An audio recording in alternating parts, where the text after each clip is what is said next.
quickly.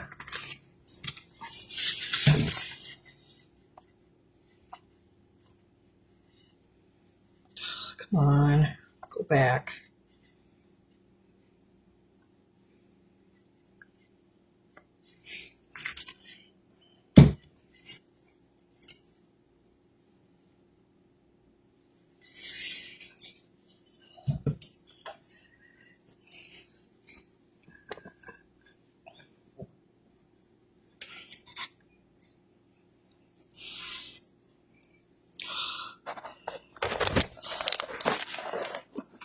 Oh, for Pete's sake.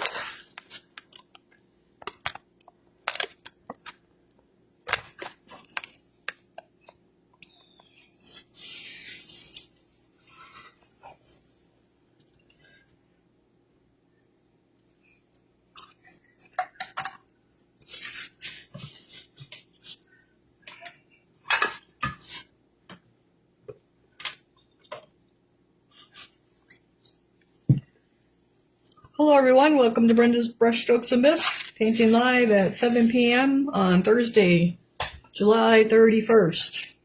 So, I left the hand clamp thing that holds the phone at the shop, and so I have the phone taped to the holder today, so hopefully it doesn't fall off. So that's where we're at today, but never dull here.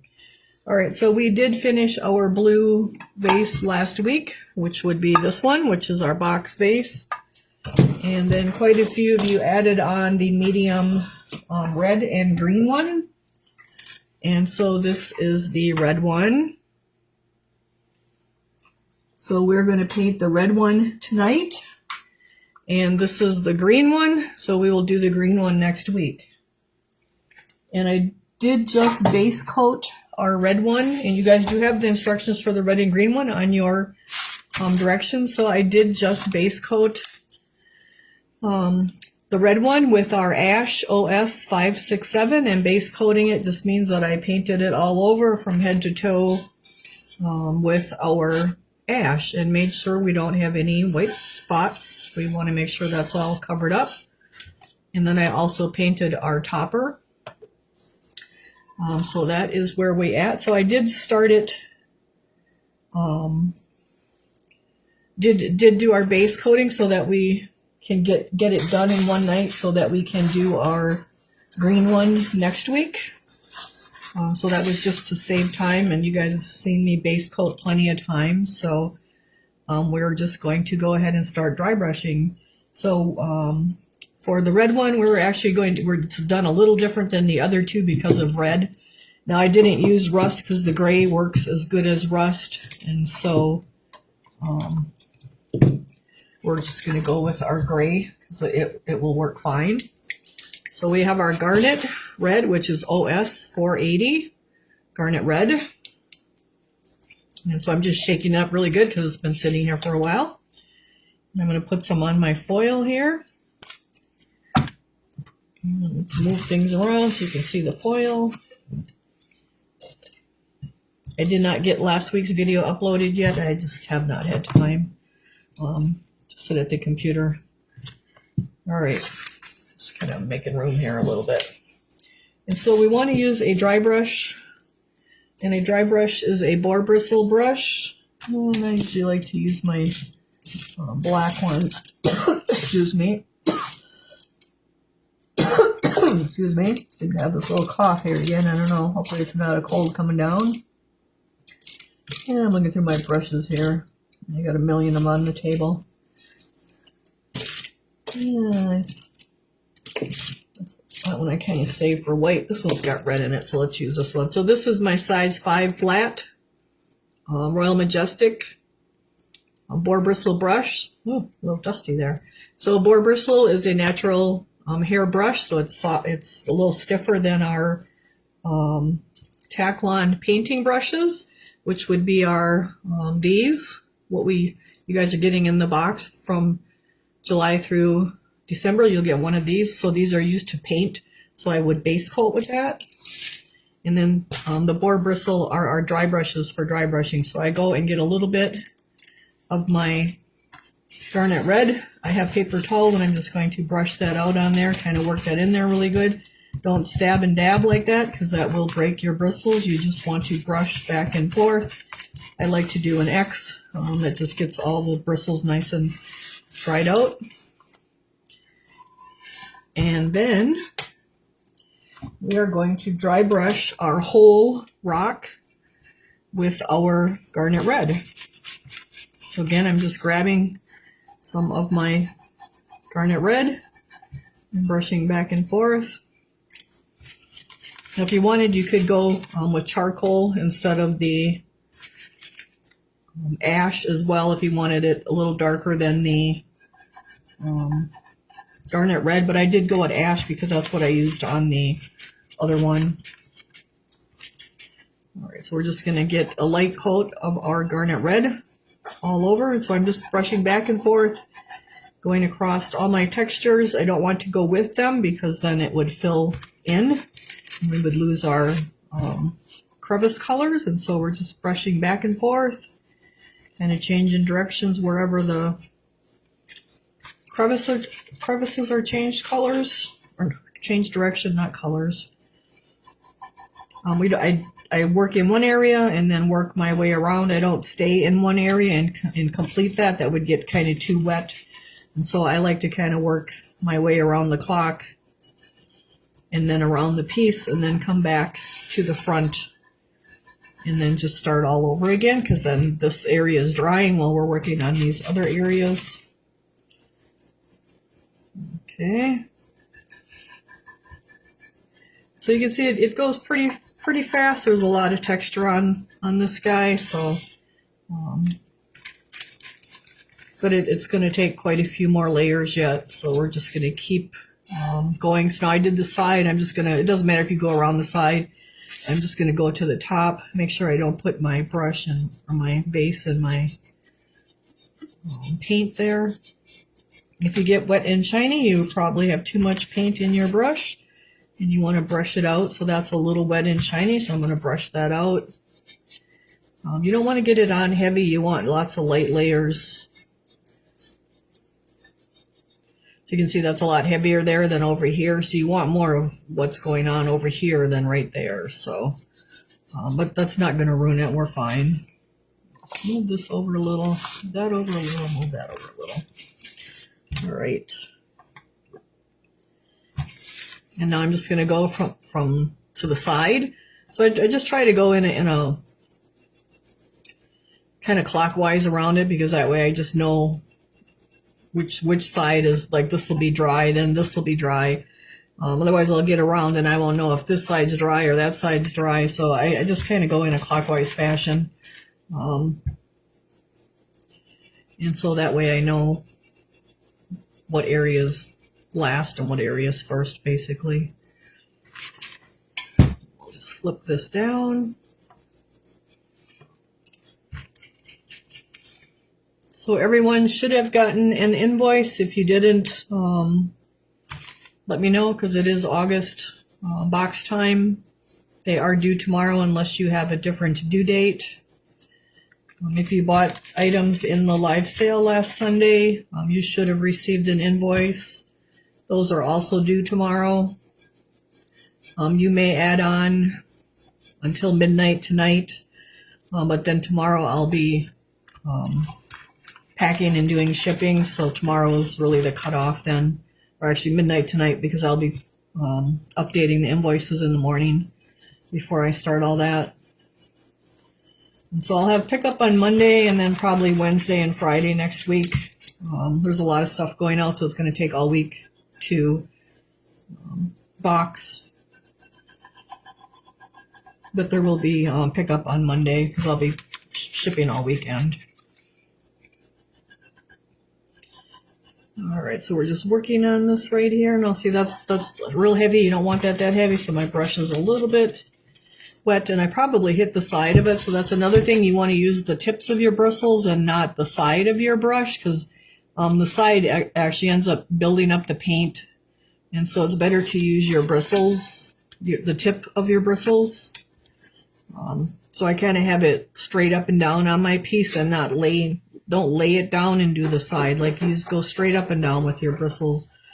And that way you're using the tips of your bristles and not the side where that paint tends to build up. And I'm brushing just kind of fast because I want to make sure we get done. You can take your time and go slower. I'm just brushing a little bit faster just so we get done in our time period so we can do the green one next week. All right, so I'm just brushing back and forth. So we got that stem going there and then the little veins in there. These guys just have a whole lot of texture. So they're pretty fun to do, I think. Does anybody have any questions at all? And again, we're to our last side here, so we're gonna switch it here and come to the side.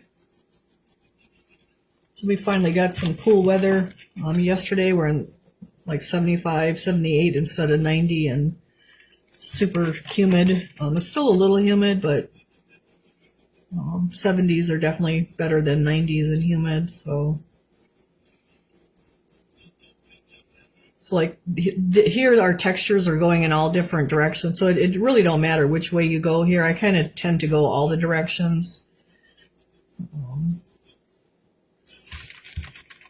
And then I just kind of bring it down and do this part of it.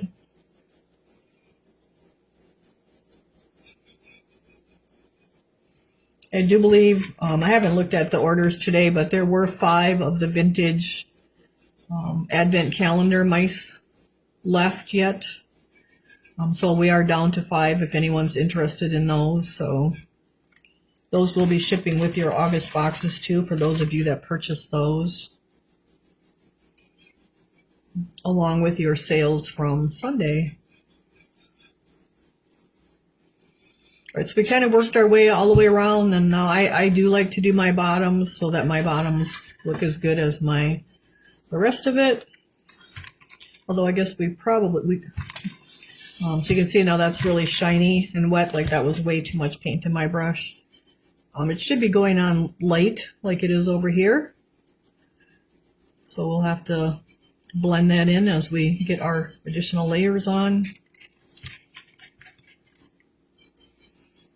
During the sale on Sunday, a lot of people didn't know what the Gear Starlights were, so I did get 2 of those painted during class on Tuesday and posted those. So that's what those are. They light up. They're pretty cool pieces.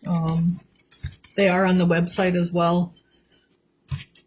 Usually I put quilt batting in them, but I had a piece of that glitter, that garland that glitters that I used on the Jolly Grinch snow tree or Christmas tree that's made into the Grinch, and so I just put that in there instead. It really gave it a nice little sparkle with the light. But otherwise I usually just use quilt batting in there. There is a lid to those, and I believe I might have one of the lids. Well, kind of wet, so I'm going to get to my new. So even when your paper towel gets used up like that, you want to switch to a new one because really your brush isn't getting brushed out. And so we're going to switch to a new piece of paper toweling. And you can use paper toweling, coffee filters, brown bags, whatever works for you.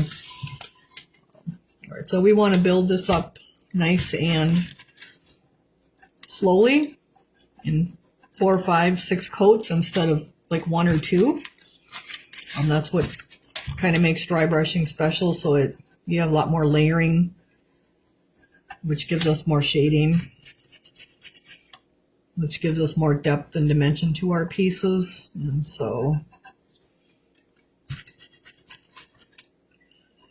we're just working on coat number 2 now, and you can see I've been up here. So this was our front that we started with. So again, I started on the front again, and I'm going to work my way around the clock this way on here, but then I'm also going to work my way around the clock on the whole piece. That way I know where I've been and where I need to go. Okay.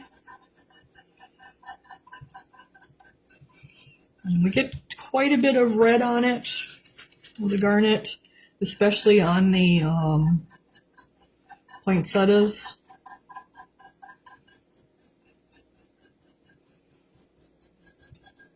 And so I was just doing like the C stroke. So you can do the C stroke, you can do back and forth, you can do crisscross, whatever works for you.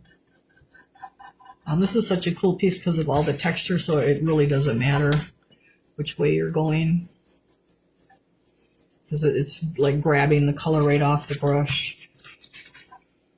So basically this is how I did that Nativity Starlight, only I did it with the blues and the white.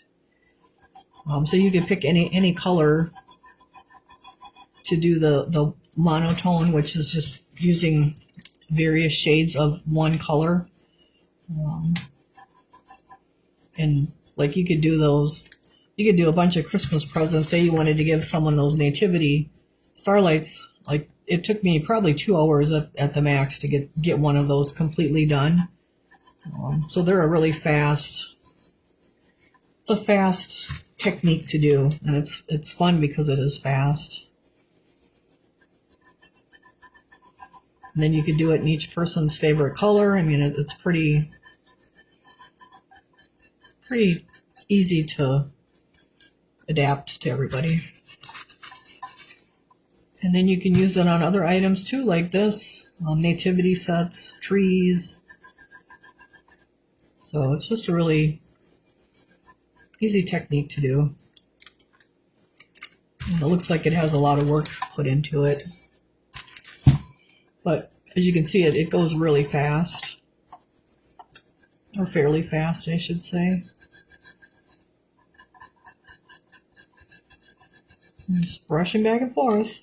Nothing fancy, just lighter is better, so you don't get too much paint on. And that's kind of the trick with dry brushing, is less is better. So now I kind of have one whole layer on this whole front where we originally started. And so I'll flip up to my top. And now we'll do our top and get that going a little bit more. And I'm just grabbing on my garnet red, brushing out my brush, and then brushing back and forth. I did contact Silver Falcon yesterday, and I heard from them today to get a new price quote on our dry brushes. There are some new tariffs going into effect tomorrow, so he couldn't really give me price quotes until after that gets officially done tomorrow. So I'm not sure how bad the prices are going to go up, because the prices have gone up anyway, but now I'm not sure how much the tariffs are going to affect those. So we'll see about if we can order those dry brushes or not. I'm hoping I can. But if they're double in price, I'm probably not going to be. And then I kind of like to get that inside rim there a little bit too, always. It just makes your piece look really nice when you look at it. All right, so we got our front and our top, and now we're just going to work our way around. Again, just like before. I do have to keep checking the tablet for your comments because I left the other phone at the shop, so always something. I did go get our packing paper from our box company today in Neenah, so that was 2 hours on the road. And then I did stop and get some cement blocks beforehand so I could put those in the front of the truck, and then the paper in the back. And then I had to stop and drop that off at the shipping containers, so that was all after I poured and opened molds. And then I opened some more when I got home, and then poured again. All right, so I'm just working my way around the side of this guy, so we're getting nice. Oh, a little too wet. See how that's really wet and shiny there? So I flip this paper towel over and brush that out. You want to make sure you get on the edge too. You don't want to forget your edge.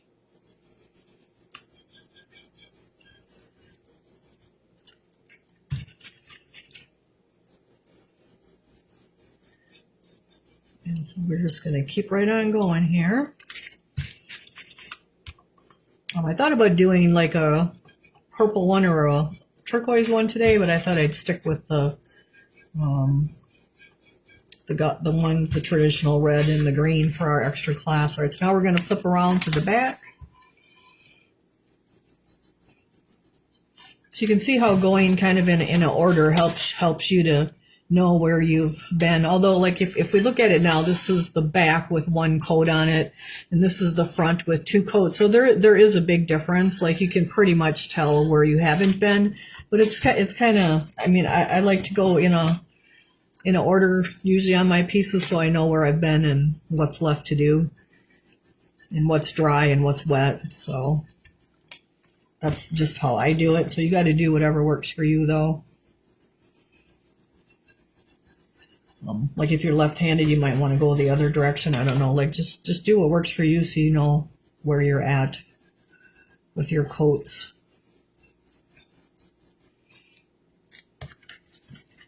So now, if I was doing all three of these and say doing them in red, I would want to do base coat them all the same day, and then when I'm doing my garnet red, I would want to do like one layer of garnet red on all of them, and then do the second layer of garnet red on all of them, and then the third coat until you get them all done. Because if you do one completely, say one day, and then come back a week later and maybe go to your second one, you may find that you're going to have a harder time matching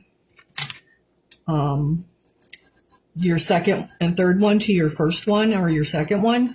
So I tend to, like, if something's going to be the same color, say 3 pieces of whatever it is, maybe the Jingle Jangle and the elves, like I work on all of them at the same stage so that they end up the same color in the end, because sometimes people will have trouble with matching the second and third one to the first one. You prefer the paper towel as opposed to the paper to wipe? I do, because if I was wiping on my paper here, I'd have my vase in it, my candle in it, and I'd have wet paint on my candle where I don't want it. And so that is why I do use the paper towel, because then I can just swish it out of the way and make sure I'm not getting wet paint. Now this whole piece is garnet red, so it wouldn't be a big deal. But say I was doing a duck and I was working on the orange feet, and I had the white duck and I'm putting orange on here, and I might lay my white duck's head where I just brushed that wet orange paint, and now I got orange paint all over my white duck. So I do go with the paper towel versus on my paper, but I know some people do. So you got to do what works for you. So special reason, I think special reason was, we were talking about if you're going to do all 3 of them, say in the same color, you work on them all 3 at the same time. So you're doing all 3 stages, or all the stages on all 3 at the same time, so you don't end up with different colors or different shades of red by the time you're done. And I can give you an example of that. One of the ladies at the shop did that big Santa, and she did the bottom, and then, which took her probably a month, and then she did the Santa top. And when she put them together, brought the Santa bottom back in, the reds didn't match. Even though she used the same colors of red, all the same colors, it didn't match, because like you just dry brush differently each time you sit down and dry brush. Like you might dry brush heavier one time or lighter the next time. And so if you would work on the top and the bottom with the same colors, like if you were doing all 3 of these in red, do the ash on all 3, then do the garnet on all 3, and then do the, we're going to go to white on all 3, or the azalea on all 3, so that they all end up being the same shade of whatever color you're working on. And that may not happen all the time, but it certainly does happen. And that just makes it easier than trying to go back and make a piece darker or lighter. It's not so bad to make it darker, but it can be a lot harder if it's a lot darker and you actually wanted it lighter. So that would be why I would work on all my pieces at the same time if they're all the same color. Because it does happen. It's hard sometimes to get the colors to match when you're, especially if you have a big break and, you know, if it takes you a month to do one of the pieces and then you start on the second piece, it's probably going to be different shades. And so that's why I work on, if I was doing this, all of these in red, I would do all of them. Like I'd be doing all the garnet on them at the same time. So hopefully that helps you guys.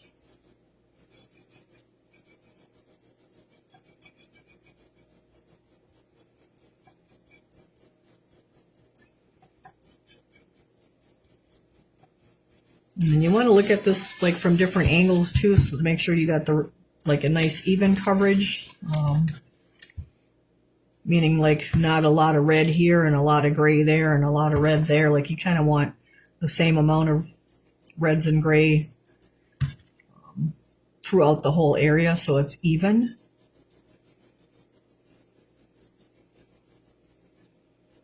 Although this is a rock, so like you can have different areas of different shades. So even like right now, like this area is redder than this area, so I'm actually going to come back and get a little more red on this one. And I just hit the side of my brush on there so you can see how much extra garnet red that put on there. I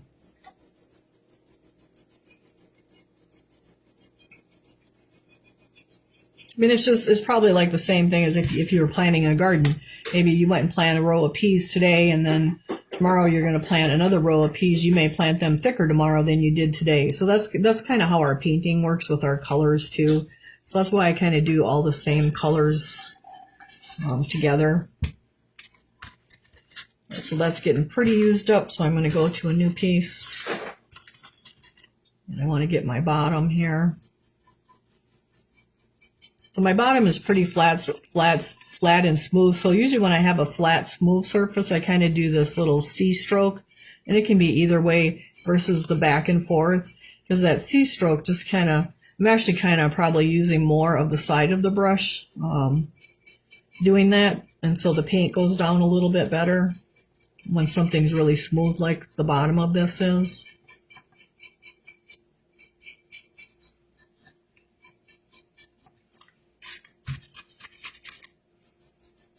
And then I'm throwing in the back and forth stuff too, just to get a nice, the same even coat as what we have on the side, so it all looks the same. And there is some gray coming through, and there is gray, or I should say the ash coming through on the sides, and so we want some of that coming through on the bottom too. All right, so we kind of got the whole thing done as far as all 2 coats all over the whole thing. Now I'm pretty happy with my stone part, but I really do want a little bit more on my, just a little more on my flowers because I want them to stand out a little more. So I'm just going to come back and get a little bit more on my flower petals. And it'll go pretty quick because we're just really just brushing these flower petals just to make them a little bit deeper. You can see that's wet and shiny. I got to brush that brush out.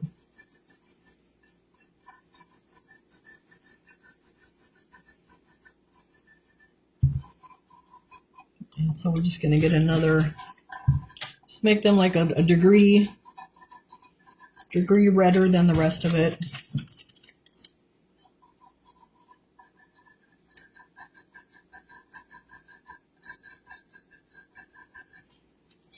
And then even the little leaves down here, get them a little redder.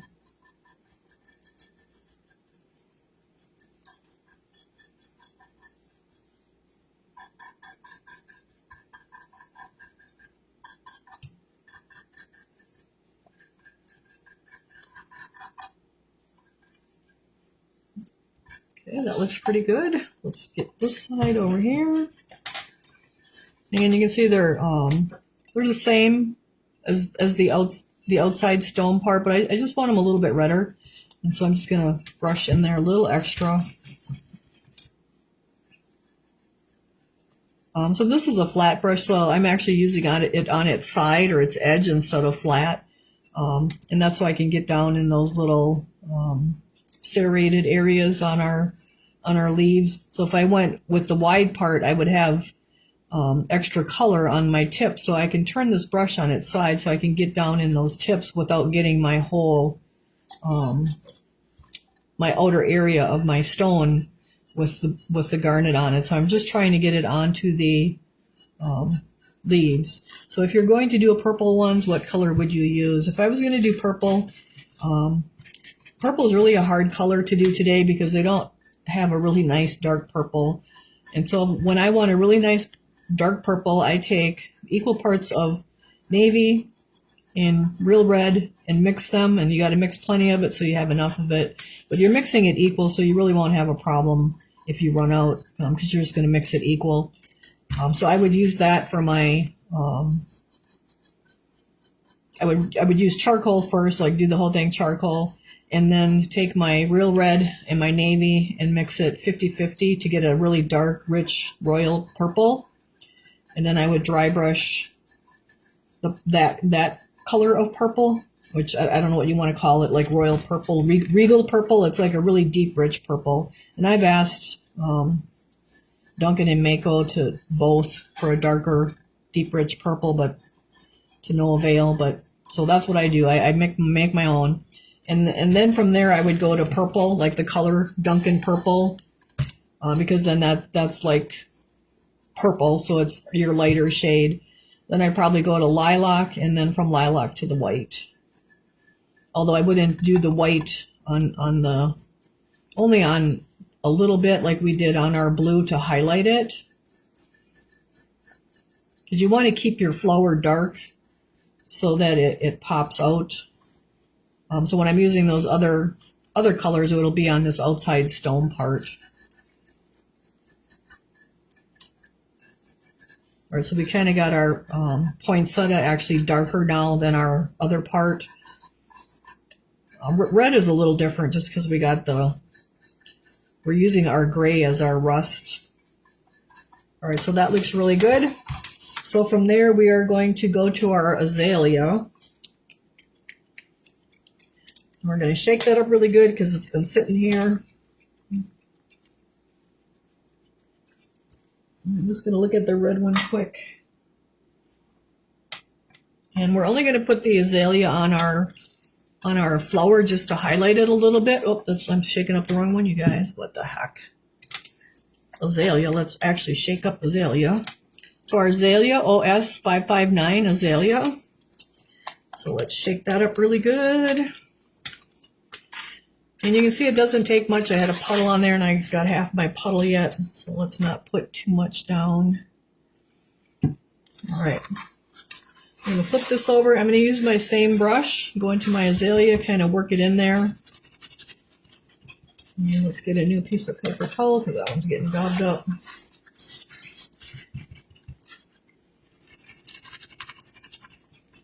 So you can see how that kind of makes our azalea like a shade darker. And as we get to our second and third layer of it, it'll be more of the azalea color, but it's darker than the garnet red. But now the garnet red is like mixed in there, so that's where kind of our monotone, how we're getting our monotone. All right, so we want to brush really, really lightly. We don't want to overdo it unless you want pink flowers, but I really just wanted red ones. And I just want to highlight these guys a little, just a touch. Actually, let's go to the back side, this other side, because we were working on that side. We'll let that side dry. And so I'm just going to highlight these a little bit with my azalea. But if you actually wanted them pink, you would just keep going and get more. But I only wanted them a little bit. So it's really whatever you want. And again, I'm using the side so I can get up into the peaks of those serrated edges.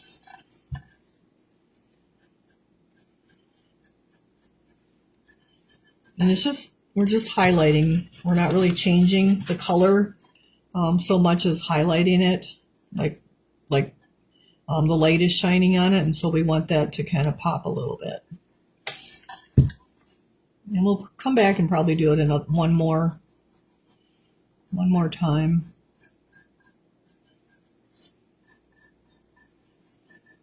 So I'm just going back and forth on each of those leaf sections.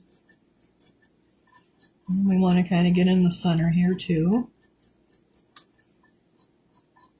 So this is just really a lighter color of our garnet red.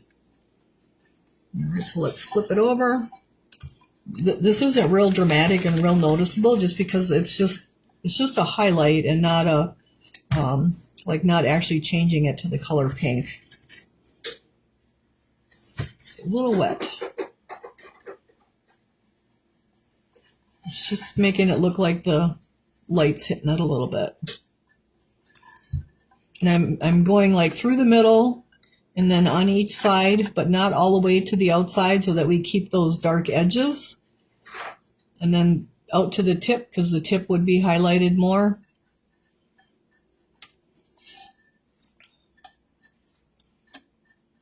And you want it a real soft. You don't really want to have a line. Now I got a little bit of a line there, so I'm just going to soften that by adding a little extra azalea. But basically I come through the middle and then off to the side a little bit and then kind of back through the middle again to give more in the middle, because that middle would be kind of concave and the light would be hitting that, and so that would be higher and so it would be lighter.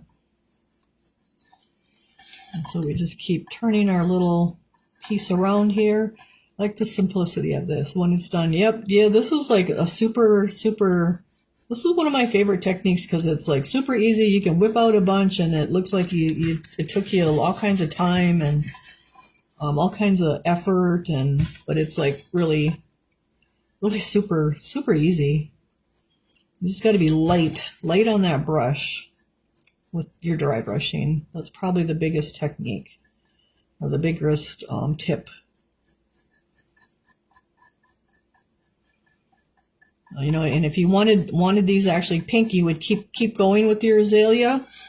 I'd actually probably go with raspberry and then azalea if you actually wanted them pink instead of the red. So that's how I would do that. But I actually want them to be kind of red. Okay, we're going to come back on our other side and just get a little bit more. Not too much, but a little. So if you wanted them pink, I would go from the garnet red to the raspberry and then to azalea.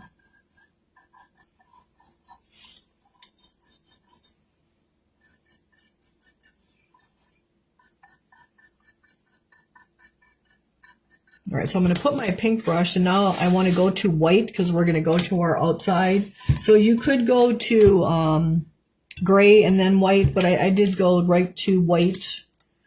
And so let's get some white. And so I'm using Mako white because I'm out of my Dunkin' white at home here. So I'm just using the Mako white, but the Dunkin' white is OS 431. And so we'll get our white. And then because I want white, I am going to switch to a new brush. So when you did the nativity, what color did you start out with? Navy. I started out with navy. That can be done with, go to medium blue, or you can go to Wedgwood blue or blue denim blue. That one in particular was done with the blue denim blue. It's got a little bit more of a gray to it, and so I kind of like that. All right, so now we're going to focus on our whole other part. We're going to leave our red poinsettias alone for right now, so we're going to be a little bit careful. We're going to let this dry, and I'm actually going to start on the side here. And when you go to like this color, you got to brush pretty light so you don't end up with too much white. With brush marks, I guess you could say. And I'm just using a round brush right now, and it really don't matter. It's just that this one has only ever had white in it, and so the white will be pretty white, but our garnet red isn't completely dry. So if you wanted your white really white, I would let this garnet red dry for a day, because you can see we're getting a little bit of a pink hue to our white. But that's okay because we're kind of doing the monotone thing, and so once we get a few layers on here, it'll be whiter. So we're kind of getting like a middle tone just by using the white. and not having to use the azalea. So I'm brushing pretty light, like I don't want to brush really heavy, so I have really strong brush marks, because white on this garnet red is going to give us brush marks really easily. And so you want to brush light. And a lot of people tend to have, brushing light is a hard task for a lot of people. Yeah, I'm a fan of the blue. But the purples, like if you can get that really dark purple by making the equal navy and real red, that's a really pretty one. You could do charcoal and then deep turquoise and light turquoise and white. That's a really another really cool one. All right, so we will go to our, hopefully this is the front one, and now we're going to work on our stones here. Again, I'm brushing really light, like that's the biggest tip I can give you is to brush really light. And we're not going to brush all over. We want to only brush where our stone is. You want to make sure you get this edge. And the edge tends to grab a lot, so you want to be careful and not grab too much. So be extra light there. And then when I have my little zigs and zags here, I don't like brush all over back and forth. I kind of find my edge and drag it towards me, because the brush is going to catch on that edge then, instead of brushing away from me. See, when I brush away, it doesn't really catch on there, but it gets on my stems, my leaves. And so what I want to do is go along my edge and kind of drag that brush towards me, and you can see how it's starting to build up that edge without getting it all over my leaves. And so that's how I do my edging, and that's how I'll go around the whole thing here, the whole outline of it. See how I'm pulling that towards me, and that catches on there then. Where if I go away from it, it really doesn't catch on there. So it's like, for me, it works better to, I'll lift it up so you can maybe see a little better. Drag that brush against that edge. And then we're not getting our flowers all full of white. So I'll kind of outline the whole thing first. And then come back and do my centers.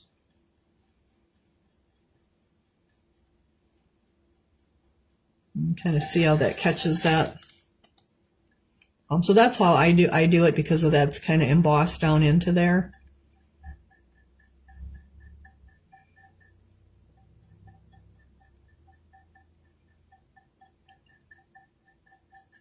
And some people will change brush sizes. I tend to use whatever brush I have in my hand.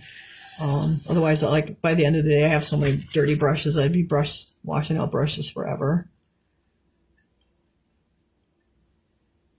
Okay, so we're just kind of working our way around that whole outline.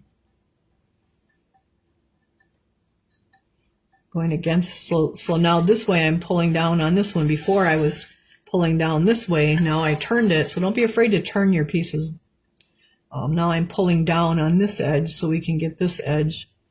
And that way we're not filling in our crevices either. Okay. So now we're going to work along this one.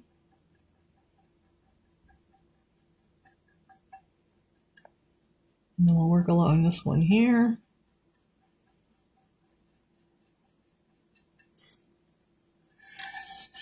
And you may have to turn it a little. Like, don't be afraid to turn it just a little if that's what makes it easier to get to that next little area.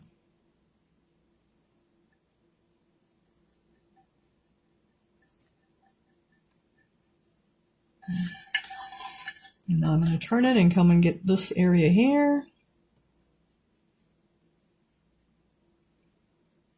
So this part probably takes a little bit longer, but once we come back, we can do swish, swish, swish, and just kind of move right along.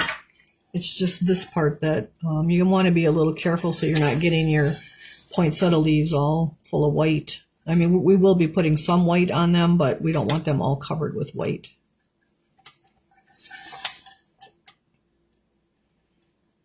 And I usually hold my piece on my lap. I usually don't hold it up in the air, but you guys wouldn't be able to see if I did that, so.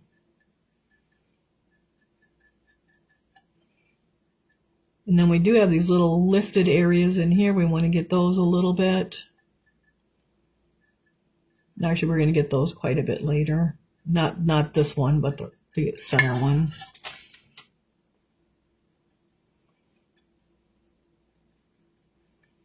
I'm just working my way right around. You can see we're almost back around.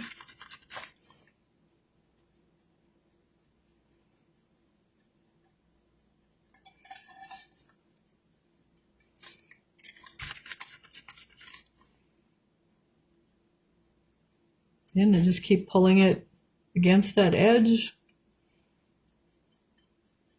That kind of gives that edge a nice, sharp, brightness to it, because it's, whoop, there's too much. Because it's nice and bright. Versus if we just go like that, like I'm going against it, we don't get that nice bright edge like we have over here.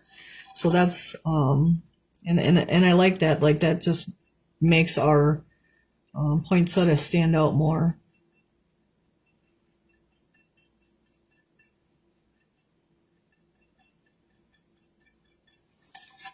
So I'm just going to come back and get this over here a little more.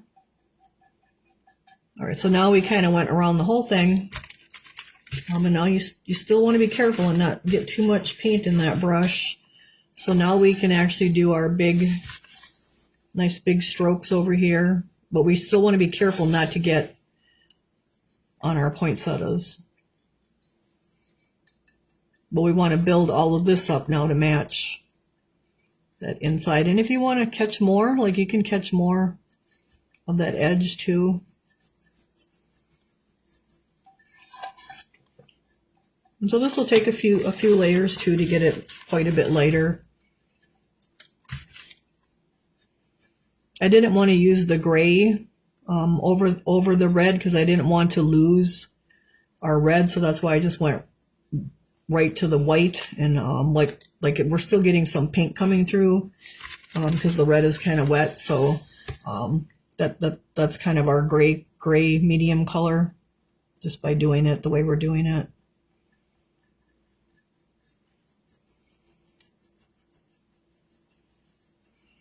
So nice big strokes in the big areas, like you can just move right along.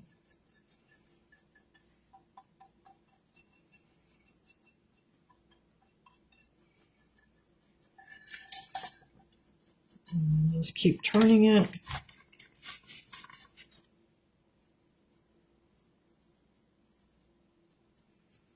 Nice light brushes.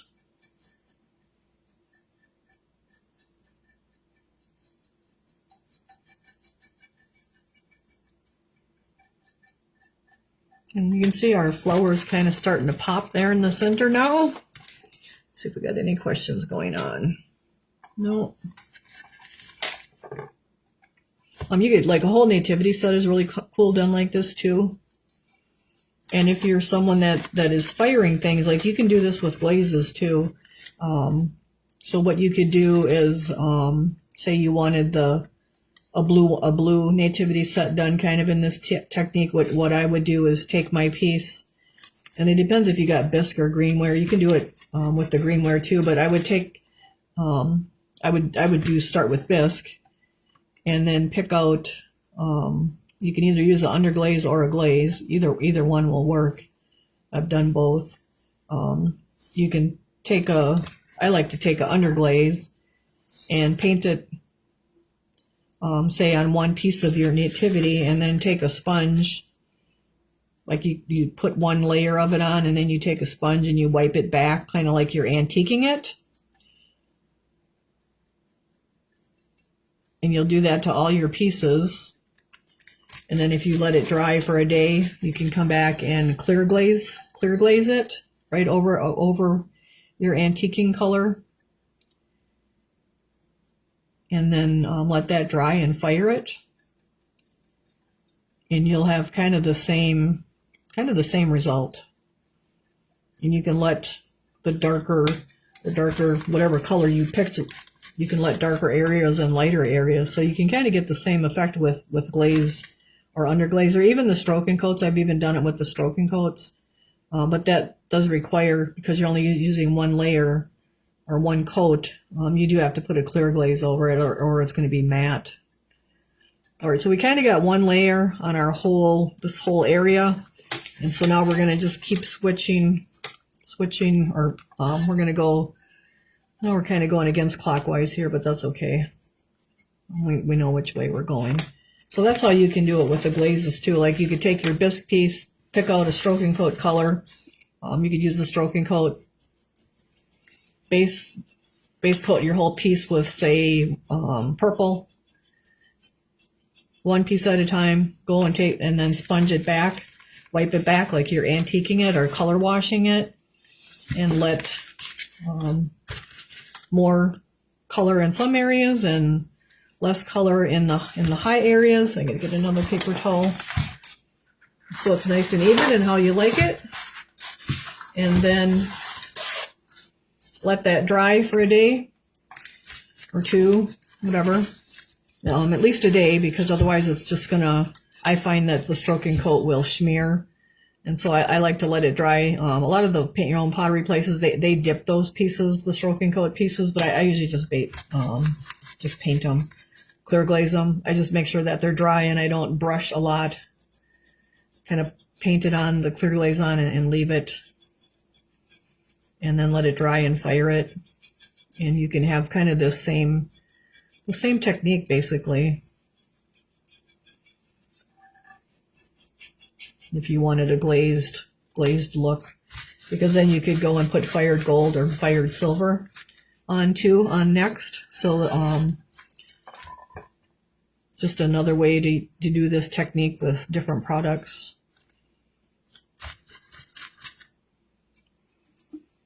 So now we're going to do the top here. We're just getting one nice light layer. And you can see it's really starting to change color. The poinsettia is really sticking out if you like red. And I just picked the traditional red, green, and of course I like blue, so that's why I did blue. So, all right, so now we're back to our other poinsettia. So again, I'm got that brushed out good. I want to go along my edges here and draw it towards me. See how that white's catching on there? And then we just keep turning it and working our way all around it. We're just kind of doing our outline is what it is. Try to tip it so you can see it a little better.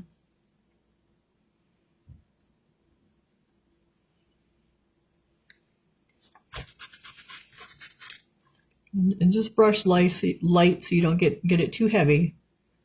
That's the main thing, brush light.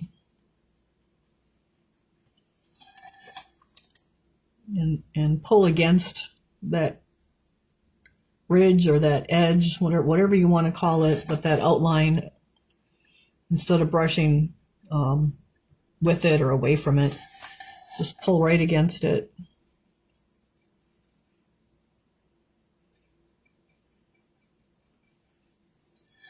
And just keep turning our piece.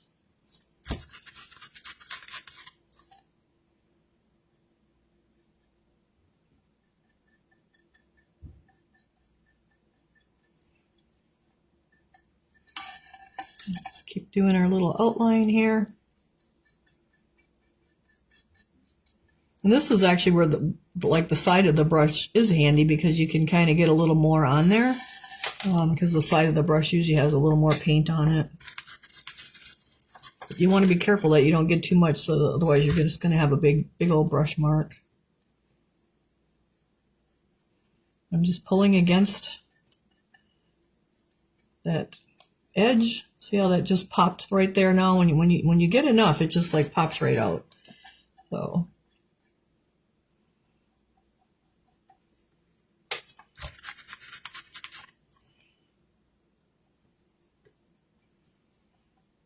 So next month's box, I did forget to grab from the shop to bring the sample, but it is a Heartstone rock. It's a Donna's mold. And what does it say? Grow love where you were planted, or love grows where you were planted, something like that. And then you get 2 birds with it, and then 2 bunnies, 2 Heartstone birds and 2 Heartstone bunnies. And I did the birds as bluebirds. And then the bunnies I just gray bunnies, but I did put a little bit of brown in them. So they're pretty fun pieces. And then you guys will get 2 ladybugs to glue on, and then 1 bee and 2 ladybugs to add to your pieces. And I just hot glued those on. You could E6000 them too. And so that will be included in your box along with your painting brush for the month. Like I said, those invoices are due tomorrow, along with the sales invoices. And then you can always shop the website and add stuff and use store pickup. Please be done by midnight tonight, though, because I'll be updating the invoices tomorrow morning once I start packing. So now we have a few new people, and they're kind of wondering how the shipping goes, adding on pieces. So that's kind of how that works. You just shop the website and use store pickup, and I'll know to ship it. If it's in the middle of the month when you do that and you want it shipped earlier than with your box, you do have to use shipping, because then you'll have to pay for shipping, because there is your box has a little bit of a budget for shipping. It, of course, doesn't cover all your add-on shipping, but that's just kind of a benefit of being a subscriber, is you get the free shipping for your add-ons. Unless it's something oversized, and then I usually have a little statement on the listing that there's a oversized charge. So trees done that way sell like crazy. Oh, yes, they would. Yep, it's a really cool. I mean, green trees, whatever, purple trees, blue trees. It's really cool. It's just a cool. I don't know. I just love this technique. It's just fast and quick. And so now we're going to do, you can see we have our whole piece outlined, and now we're just going to fill in our big areas here. And you don't have to be, you still got to be careful, because you don't want to get white all over your flower petals. And you want to keep your layers even. You don't want a lot here and not much there. So you still want to brush nice and light, but it's still a pretty fast technique to do. And then it's nice that you can do it with glazes, the different glazes as well. So it's pretty user friendly. I can actually, when I'm out at the shop tomorrow, I have 2 little trees that I did with the underglazes on the bisque. Because some people don't want a solid green tree, and so I did one with green and then wiped it back so there's a lot of white on it, and then I did one with blue to show them different colors. So I can post those 2 trees too to show you how to do it with the glazes. Those 2 were actually done with underglaze, which you do it the same. Just put some on there, wipe it off, and then clear glaze it. And if you did that with the glaze, you would have to clear glaze where it's not. Actually, I would cover the whole thing with clear glaze, because there isn't going to be enough of the glaze on it, because you're only putting 1 coat on and wiping it back. So we're getting our center areas here. You can see we did that whole area that quick. And now let's get our bottom. Let's brush nice and light.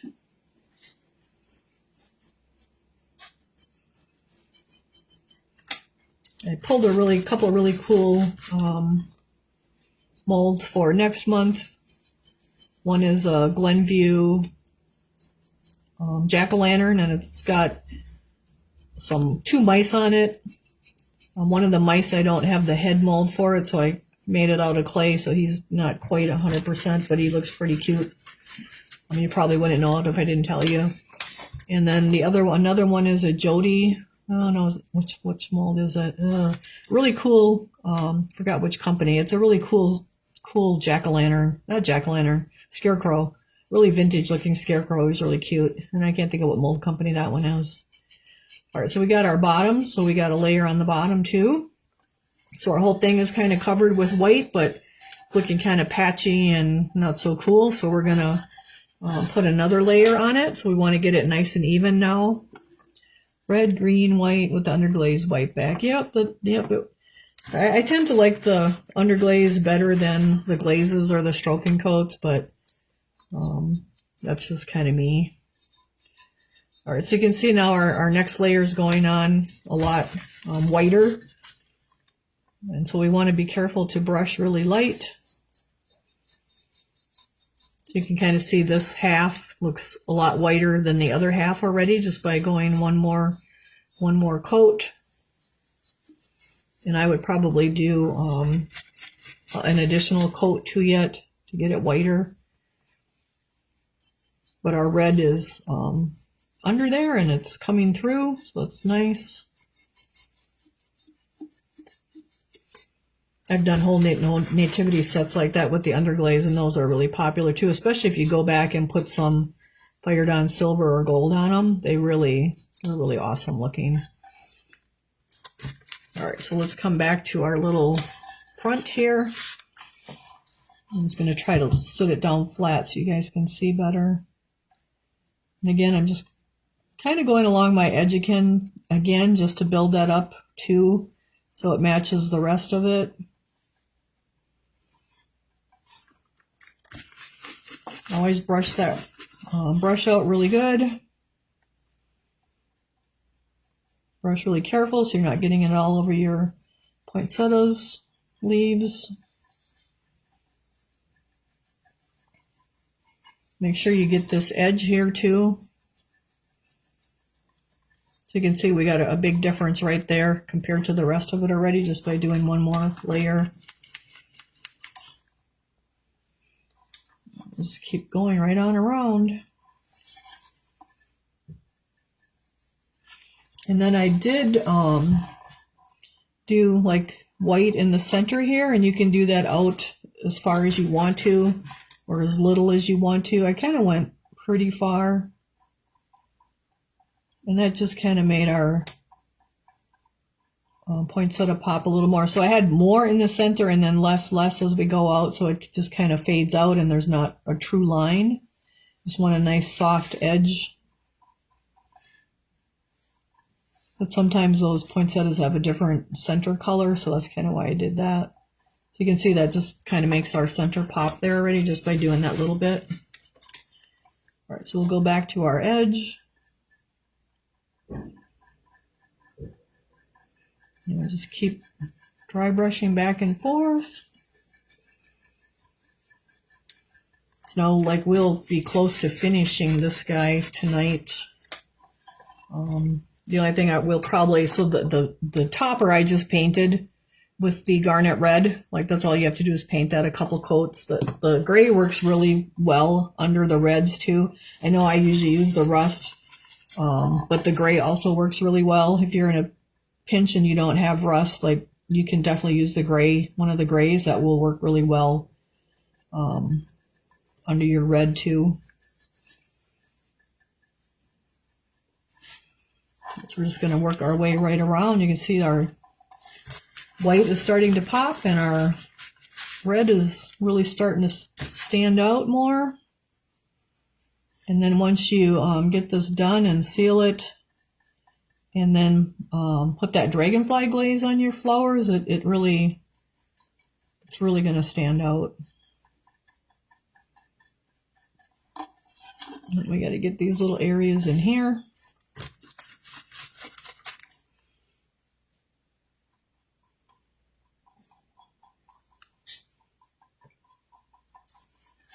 Got to turn it so I can get it from the right angle so I'm not getting the white when we don't want it.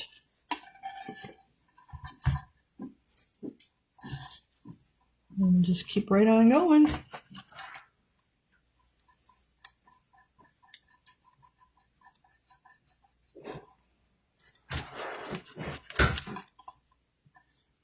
And it's looking pretty cool. I will try to get last week's video and tonight's video up. Probably won't be till tomorrow night because I'll be at the shop tomorrow and they're on the computer here at home, but I'll try to get those up onto YouTube. They are on Facebook for 30 days, so you guys do have access to them here for 30 days. But then after that, Facebook deletes them now, so trying to get them all uploaded as quickly as I can. I usually try to get it that night yet, but it's just kind of been a busy week here getting ready for shipping with the advent calendars and stuff. So is anybody going to the Waukesha show that's coming up in August, which is in Wisconsin? It's the ceramic show. It's like a vendor show, kind of educational stuff going on too. I'll be there shopping that Friday. And I'm not sure what the dates are. Maybe so I think Wednesday's the 13th, so it'd be Friday the 15th of August. Oh, so that's kind of a brush stroke. We don't want quite that much. We got to go a little bit softer. But you can see our gray is underneath there, and our ash, I should say, and so is our rust. Our garnet red was kind of coming through and giving it that nice hue. That red hue to our rock, even though we're getting the white over the top of it, we still got some red coming through. So if you did those, the garden rock that we did that has the slabs that go on it, you could do this technique on your slabs too. And on the rock, like those, that would be kind of cool too. They would go pretty fast. All right, so we're almost back all the way around.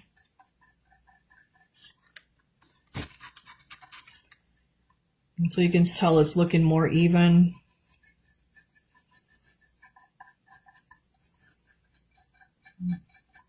So he's looking more even on this side. It's looking pretty good. We'll get more in the center here. Get that a little bit stronger.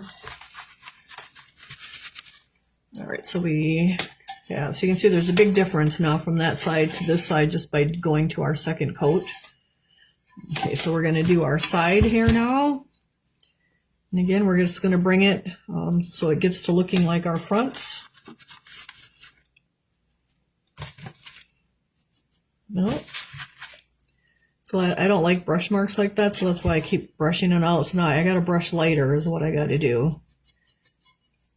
And this has so much texture on it, so you got to brush lighter and lots of layers of light to not have those brush marks. So we got to brush our brush out really good, and then brush really light, and then we will be good. But if we brush too heavy or have too much paint on our brush, we end up with those brush stroke marks, and that's what I don't want.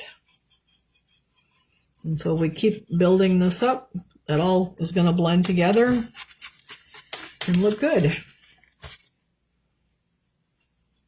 Again, you can see I got my brush standing nice and straight up. I'm using the bristle tips and not the sides so much. I want to get this edge. I want to get this edge on both sides. Good thing I base coated because we wouldn't have gotten this far. So I will base coat our green one for next week too, so we're able to get nice and far on it. So how many of you guys are doing the different colors? When you have a chance, I would like the 2024 orange jug uploaded.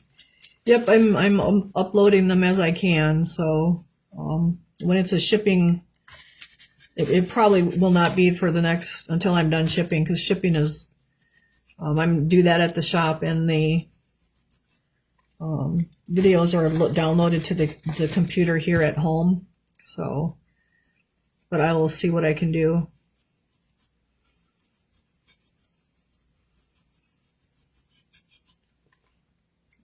And so I don't remember seeing that one either, so I'm not sure. We'll have to see. I believe that was the decoupage one. So we're just getting nice light layers on this side as well, this little bottom section here, so we can get it nice and even.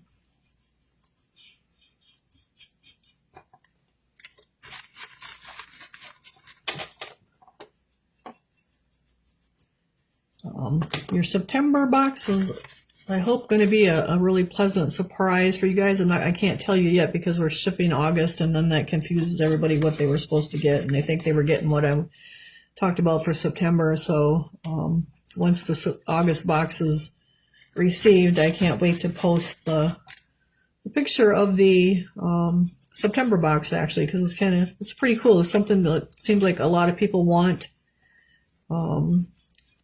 A piece in particular that's in that box, and so hopefully you guys are going to enjoy it. I poured one set already, so I'll have to get that cleaned and fired and get it painted. All right, so I'm doing my bottom here so we can get that, keeping my bottom looking like the rest of it, just because I like that, that it would look like our stone, like it's all stone and not be all like garnet red on the bottom. To me, that wouldn't look finished none. And so I am doing my bottom to match the rest of it. Now you can see I'm kind of rushing, and so I've got a few brush strokes there. So don't rush, don't brush heavy. Just take your time and brush light. So Connie says, yes, it was. Okay, well, I'll see what I can do, Connie. I'm pretty sure it won't be in the next week. It's shipping just takes a lot of time, and then I still have to keep pouring in between shipping. So, all right, so we got that. Let's go to this side and brush that brush out really good.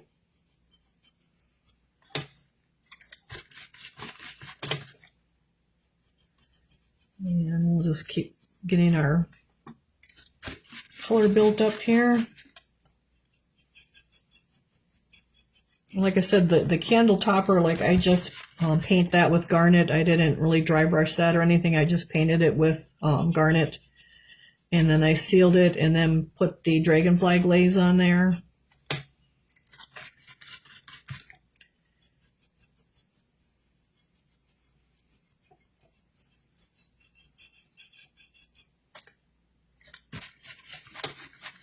I did, I had to go to my mom's last night, and so I have molds in the house, and I have them in the living room and down the hallway and in 2 bedrooms, and because it got cold last December, and I didn't get them hauled to the storage unit, and I haven't had time to haul them to the storage unit, so I had to go to my mom's, and that's where the shipping containers are. So I loaded the trailer and took a load of Christmas trees with me from the house. The other load was actually from the storage units, and I have at least 1, if not 2 more loads over there to haul yet of just trees. So it'll be nice to have all the trees together in one shipping container. So I'm still working on that too, but it only, like, I won't be doing that now unless I squeeze in a load that I have to go to my mom's or something until I'm done shipping again. But I have like 7 or 8 loads left in one storage unit, and then a whole nother storage unit to move. And I'm at 36 loads so far just in that one. So it's been a pretty big job. I kind of underestimated. I thought it would be like about 30 loads, which it probably would have only been 30 loads of molds. But then I have all the boards and the cement blocks to haul too. So that's kind of where the extra loads came in. So it'll be nice to get that all done. All right, so I'm just going to come up here and get a little more up here.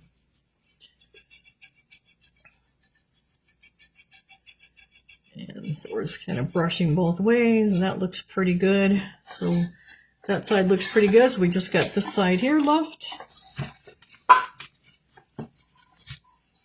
I will be getting some new molds at the show. We're getting, let's do our center here because we didn't do that one yet. So I just started in the center and kind of swirl around and try to get more in the center and then less as it's going out, so we don't have a line. It just kind of fades out, but then heavier in the center. And so I kind of do one coat, and then we'll let that dry, and then we'll come back and add some more. So we're getting the Hershey, the large hanging ornament that has a branch a tree trunk that it hangs off of, and then all the little scene pieces that go with it. Noel's, which is from Noel molds. They carry those, the Shiloh molds. They also have a Noel mold that is a Christmas ornament that's 7 by 10. That the front is cut out. It's very vintage looking. And you can put little dioramas or like little scenes inside of them. So I'm getting that one. And then I'm getting a new spruce tree Christmas mold, the small one.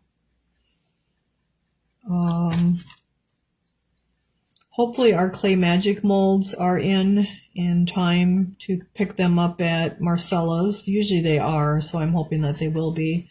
So we're getting the Yum Yum tree, the donut tree, and then all of the little, they're not so little, but all of the gingerbread people that go with that, including the big one. So we have those molds to pick up. I think that might be it for molds. I'm getting 3 bisque dragons for the shop. They're big ones. Well, and actually one is for me. I had bought one last year, but then one of the shop ladies wanted, and so I let her have it, and I just ordered 3 new ones to get this year. But we'll be adding to our Christmas trees with the Yum Yum tree and the donut tree. Those of you that in the sale that got the girl gnome, if you want the boy gnome, you can message me, or you can go, I think they're on the website too. Oh, no, they're not on the website. You'll have to message me because I didn't get him on the website yet. But I did have the boy Duncan gnome, but we missed him for the live sale, and I didn't get to show him to you guys to add on. So if anybody wanted him, you guys can message me, and I can add him on because he's not on the website yet. But I did have the Duncan boy mold to go with the boy gnome to go with the girl gnome holding the coffee mug. All right, so you can see this side is starting to pop pretty good too.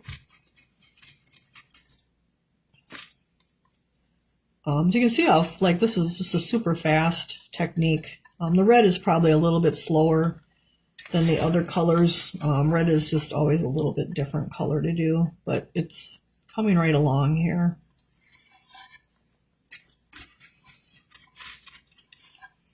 So, whoops, so there's like too much, kind of rushing and got too much, but we'll just add a little bit around it and we'll build it back up and it'll all match, just kind of blend it in. Rocks are all different colors, so don't sweat it if you do that.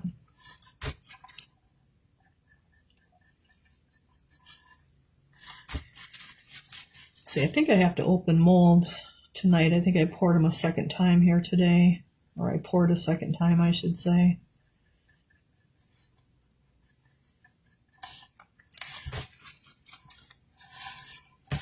So we just kind of worked our way back around to the top. Now I'm going to go back into my center here and get that a little bit brighter white, and then just kind of let it get really soft as it's fading out. I kind of like that real bright center on there. All right, so let's take a look at it. It's looking pretty good. I would probably do one more coat with the white. Just get it a little bit, just a little bit more. You can see a few spots on our coat that could just use a little more.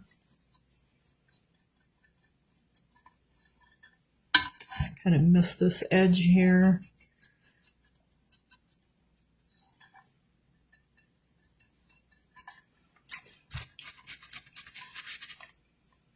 You can see our burgundy is coming through. So you can leave it at this point if you like it a little bit grayer. If you want it whiter, like you would just do another layer. I'm just kind of making sure it's kind of even. Just kind of rechecking it over. This looks like the top could use a little more.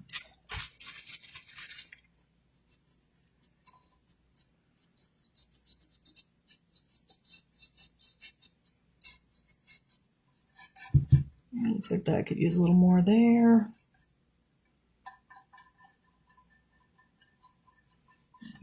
that with a little bit more.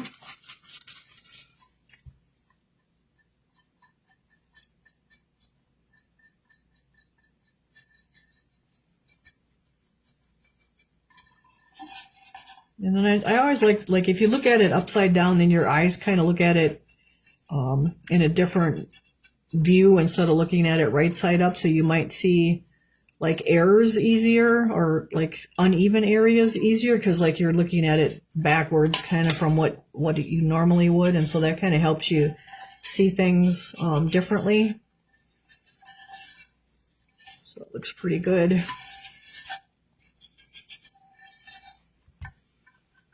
All right, so let's see. So now I would actually spray this. I would paint this with my garnet. So I would spray it with my, you can use satin or matte. So Nelaine, just message me that you want that, because it's too hard to come back and find all the messages on the post. So if you guys can message me instead of posting on here that you want it, just let me. It's easier to do messages, and then I will invoice you tomorrow. So this is after I would seal it, I'd let it dry. This is our dragonfly glaze, the red, violet, blue, and it's got like the sparkly to it. So someone asked what colors would you use for gingerbread. Let's see here. I usually do those with black. And then you want to use a nylon painting brush. And then you just come back just like last time and you paint over your petals. So you can use black for your gingerbread. And then I think I used cinnamon. And then maybe, I don't remember, because we did the gingerbread ornaments. If you can find that video, which I don't know if I got that video up yet either. Cinnamon is really good. Probably a little bit of saddle brown to kind of highlight them.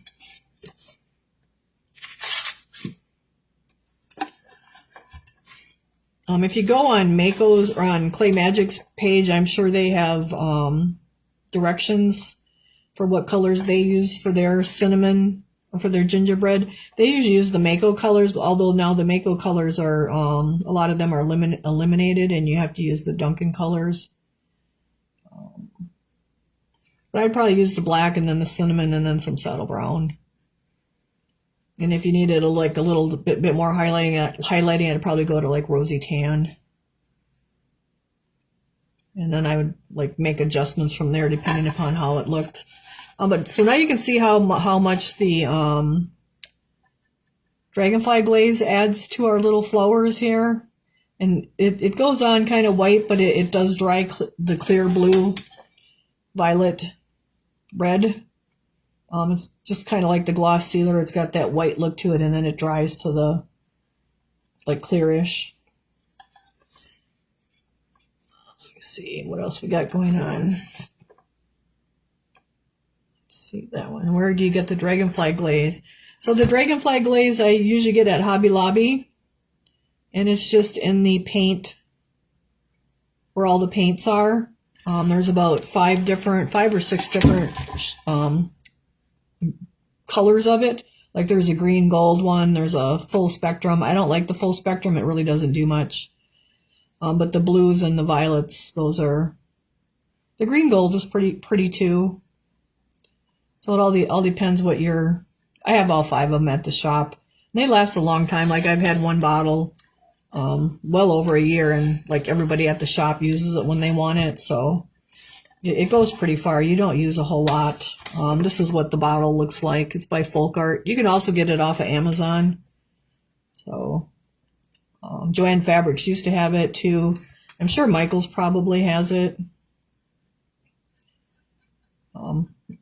It's just a craft paint, and it's called Dragonfly Glaze. It's just got like a shimmer to it. So you can see like the one half compared to the other half. Whoop. So, and so I only did the flower part and the leaves. I didn't do the whole rock part. I suppose you could if you wanted. And then if you want it even more sparkly, like you can do a second or third coat of it, and that will add more to it. Oh, Walmart carries it, really. I'll have to check that out. So you can get it on Amazon too. But it does go a long ways. I mean, we have that iridescent, Mako's iridescent and pearlescent. And this just has a little more color to it. Like this has a purple blue to it. Now that was kind of way too much. Let's brush that over there. So you just want a nice thin layer of it so you don't have a ridge. And then just brush that out really nice. And then it dries pretty fast, just like the brush on glaze, clear glazes do. Or the brush on sealers, I should say. But I did only put it on the leaves and the flower. I didn't really do the, I guess we could do the stem here if we wanted a little bit. But I didn't do the rock itself, because I think it just makes the flower stand out more.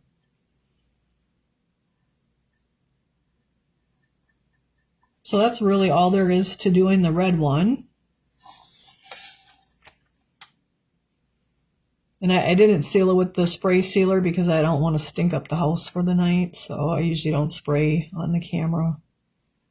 But I'll just spray it with satin, and that way it won't dull the dragonfly glaze. So that's all I do, is spray it with the satin instead of the matte, so it doesn't lose its shine. So there is our red one, you guys. So hopefully you enjoyed that.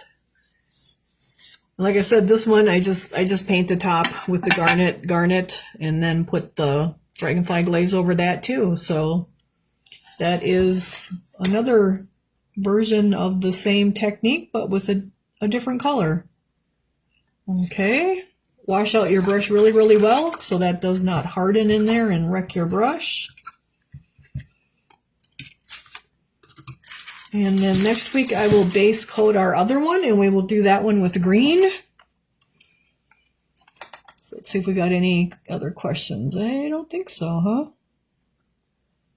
All right, so that is the beautiful red, and I just like how our red is coming through even on our stone part, even though we put the white over it. I think if we would have put the gray and then the white, we would have lost some of that, so that's why I did the white with this one. Now the green one we'll do with the green, accent green, and the lemongrass, so that one's kind of done more like the blue one. But that's really all there is to it. So like probably in 2 hours you could do one of these, and you'd have a cool Christmas gift. So hopefully you guys enjoyed that, and that's kind of it for our class tonight. And like I said earlier, your invoices are out there. If you didn't get one, let me know. If you want that gnome, the boy gnome added, message me and I can add him. I'll actually have to invoice you because he's not on the website. If your invoice, you need to pay late, let me know. Some of you have later dates, that's fine. I just need to know. Not a big deal. And then I'll be packing all weekend with pickup on Monday, probably pick up on Wednesday and Friday. And then hopefully we'll be done shipping. I'll be done shipping by Friday. Can't think of anything else. I need to schedule our sale for our Bisque Live for August yet. I haven't done that, but I will. So your preview for September's coming in. I'm thinking you guys might really like it. So Halloweenish, but not too Halloweenish. And then a whole bunch of add-ons to go with it. So that should be a lot of fun. So I think that's it, you guys. I hope you enjoyed our class, and message me if you need anything. And I think that's it. So we will see you guys next week at Thursday at 7 p.m. Central again, and we'll be doing the green one. And I will base coat that one ahead of time too, so we can get it done. All right, you guys, thanks for joining me, and we will see you next week. Bye, everyone.